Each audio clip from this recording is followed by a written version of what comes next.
Ignition and liftoff.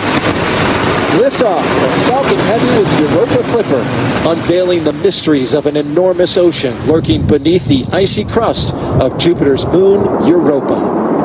Engine chamber pressures are nominal. See that the chamber pressures are nominal over here. All 27 Merlin engines look great.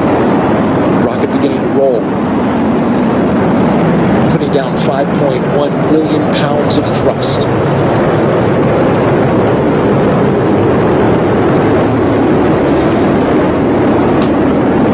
Coming up, they're going to back off those engines just a bit. So we're getting ready to head into max Power and speed. telemetry nominal. Here, the power and telemetry on the vehicle are good there. Everything's looking really Falcon well. Heavy is supersonic. All right, it is supersonic on its way, a 5.5-year journey to Europa, one of 95 moons around Jupiter. And why is it critical? Okay, I was saying we look at Jupiter, at the moon rather, and it looks to us like it's just this icy rock. But in truth, underneath the ice, they believe there may be a massive ocean, a saltwater ocean.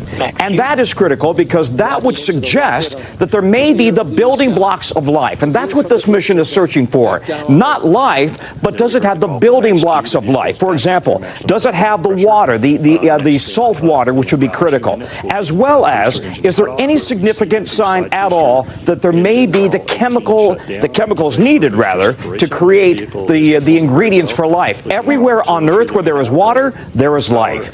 So this may be the best hope in our solar system to find any trace of life. And as you know, our solar system is 4 billion years old. So has there ever been life in our solar system, on Mars, on Jupiter, on the moons? We simply don't know.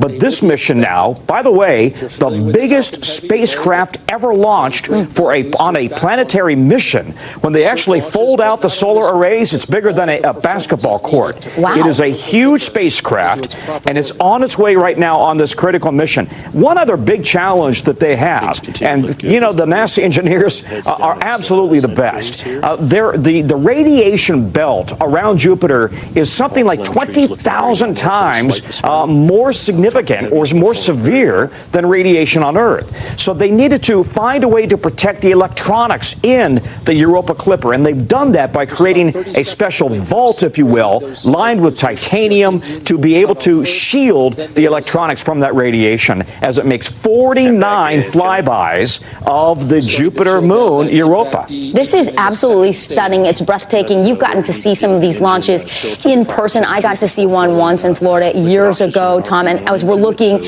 at what appears to be a very successful launch, we see the jet. I mean, we see the Falcon 9 rocket. It's there. It's out, going where it's supposed to go. Talk to us about how long this mission is going to take. When could we start seeing the data? And what are we seeing right now? There's a piece of it coming off, right? Yeah, that's the booster that just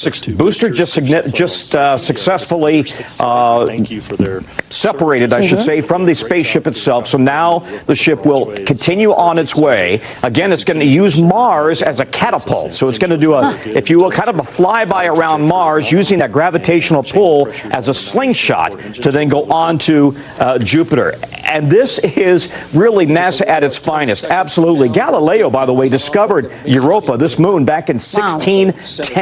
So we collectively, humanity, we've all been aware of this moon for quite some time, but only recently has NASA started to think, wait a minute, maybe that moon, rather than Jupiter, maybe the moon has the building blocks for life. If not now, maybe in the past, or maybe in the future. So that's what this is really all about. So when does it get there? Yeah, Tom, when does it get there? And how long before we get any information from it? 5.5 years. It's going to take a while, right? It doesn't even get there until 2030.